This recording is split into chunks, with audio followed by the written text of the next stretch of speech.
everybody! I'm here today with a driving lesson on making accurate right and left turns. If you want to be a safe driver, if you want to be a good driver, then making accurate turns, whether you're turning right or left, is very important. I'm going to tell you what to focus on, then I'm going to demonstrate myself making accurate right and left turns. Let's get right into the video. Number one is the steering wheel. What are you doing with the wheel? How much are you turning it? Okay. Number two, micro adjustments. Are you making those tiny little adjustments throughout the duration of the turn? Number three is your starting placement. Are you starting in the right spot for those right and left turns? Number four is the curvature. You need the right curvature. Number five is your ending placement. Are you finishing in the right spot? And starting placement, curvature, and ending placement all go together to make an accurate turning radius. Number six is your grip on the wheel. Do you have good grip on the wheel? Are your hands in the right places? And number seven is proper acceleration. Are you accelerating properly? It is really hot in here. It's cold outside, so I have the heat cranked up. It's really hot in here, so I'm going to take my jacket off because I am going to be sweating if I continue like this. All right, so what we're going to do is we're going to demonstrate some accurate right and left turns. Let's get right into it. So essentially, with the wheel, practice is going to dictate how much to turn the wheel, because I can sit here all day long and tell you how much to turn the wheel, but every single turn is going to be different. So you have to figure out, how much to turn it. What I will say is that as I make this turn, you'll notice that I know how much to turn the wheel because I've been driving for more than 15 years, okay? And I've done many driving tutorials as well in that time frame. So right now I'm turning. I know how much to turn the wheel just like that, because of my experience. So in order to figure out how much to turn the wheel to make the most accurate right or left-hand turn, what you definitely need to do is just practice. Go in a neighborhood when there's no traffic and just make like 100 right turns and 100 left turns. It's as simple as that, okay? The next thing is micro adjustments. As I make this turn, watch what I'm doing with the steering wheel. I just made a little micro adjustment right there. A micro adjustment is essentially a tiny little movement of the steering wheel when during the duration of the turn. And when you do that, it essentially allows you to perfect the curvature. We're not robots. We don't know exactly how much to turn the wheel. We know roughly. And the micro adjustments are there to make it exact. So it takes you from a 99% effectiveness to like 100%, okay? Number three is starting placement. As I make this turn right here, I am starting directly in essentially the center of the lane that I'm turning in. Okay, so your starting placement is going to essentially determine if you start a little too much to the left, you're going to end a little too much to the left. You start a little too much to the right, you're going to end a little too much to the right. Number four is curvature.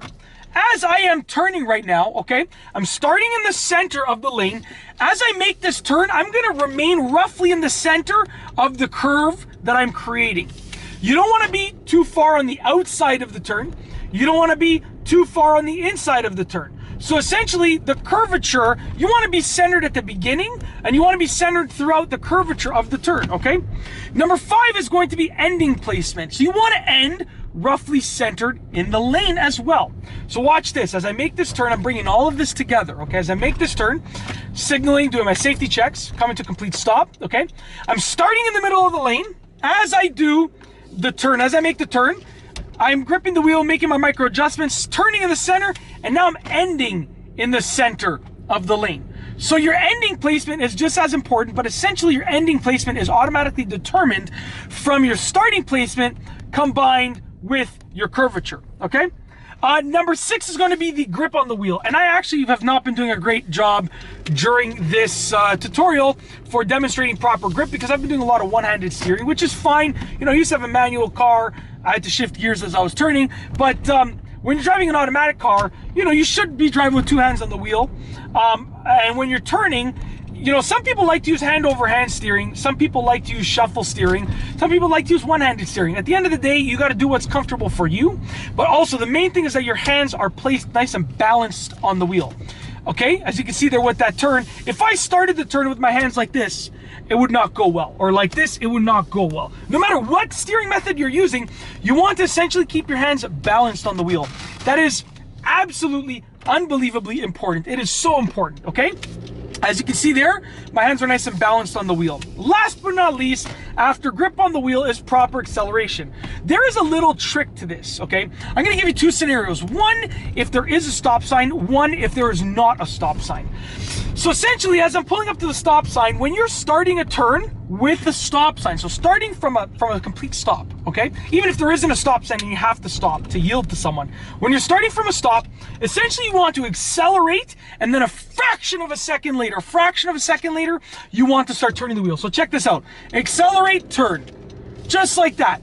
Like literally accelerate, and like snap of your finger, you're starting to turn the wheel after that. A lot of people start turning the wheel right as they accelerate simultaneously, and it throws off their curvature a little bit, just enough to make it inaccurate, okay? Once again, accelerate, turn. Okay, you could probably hear the engine and then see myself turning the steering wheel. Okay, now if there is not a stop sign, which you will see in one moment right now, you're essentially going to slow down to turn the wheel at that slower speed and then accelerate on your new street. So you're slowing down before the turn, maintaining speed during the turn, accelerating after the turn. So check this out, okay? Slowing down, now I'm maintaining speed right now, and then now I'm accelerating out of the turn. So all of your slowing down happens before the turn. All of your speed maintenance happens during the turn when the wheel is turned. And all of your acceleration happens after the turn. And that's it. This has been a simple driving lesson on making accurate right and left turns. I really hope that you've enjoyed this video. If you liked it, please be sure to give it a thumbs up. Let me know what you think down below as a comment. And of course, be sure to subscribe for more great car and driving videos just like this one. And that's all I have for you today. Thanks for watching.